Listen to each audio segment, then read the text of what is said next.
Domnul Davidoni, da? Ioan.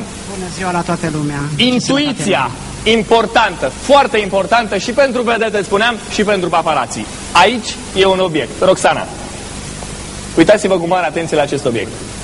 30 de secunde aveți, 30 de secunde, ca să spuneți ce e obiectul ăsta.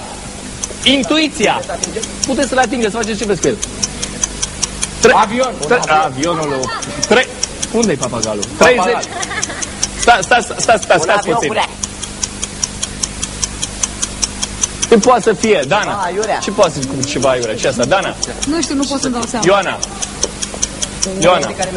ce poate să fie? O chestie care merge pe baterie. Ceva cu baterie. Așa e, corect, dar ce poate să fie? Nu e vibrator, că e cam micuț pentru vibrator. Ce poate să fie? Avion? Avionul?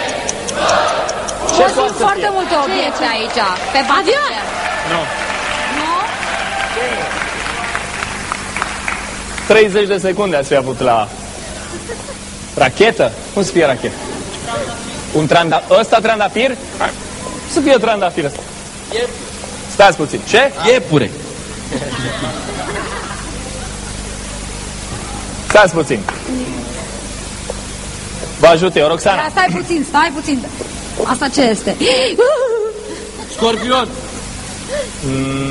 Pe aproape. Ia, trage ușor, Dan, trage ușor. Stați puțin, vă ajut eu acum. Roxana, Ia, ajută-ne. dă jos sutienul.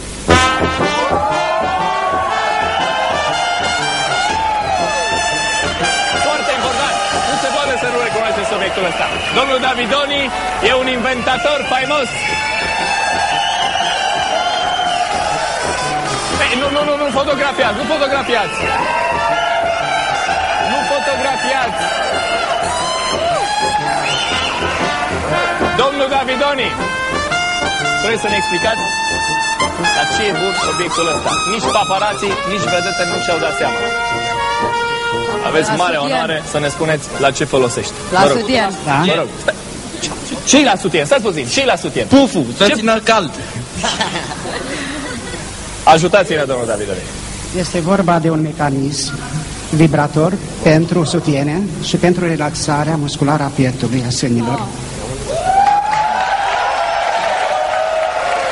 De unde să știm noi așa ceva? Vă rog. Haideți să-i dăm drumul, hai să-l folosim. Nu la mine, hai să-l Vrei tu, Ioana? Vrei să încerci tu? Nu, cred că nu știu. Vrei tu să-l folosești? Mai după aia, după tine. E un mecanism care relaxează. Dar tu de unde știi, Dan? Scuză-mă că intervin. Tu de unde știi că Păi relaxează? omul relaxează Dar ia să sânii. spune ție să dacă relaxeze. Ce sără?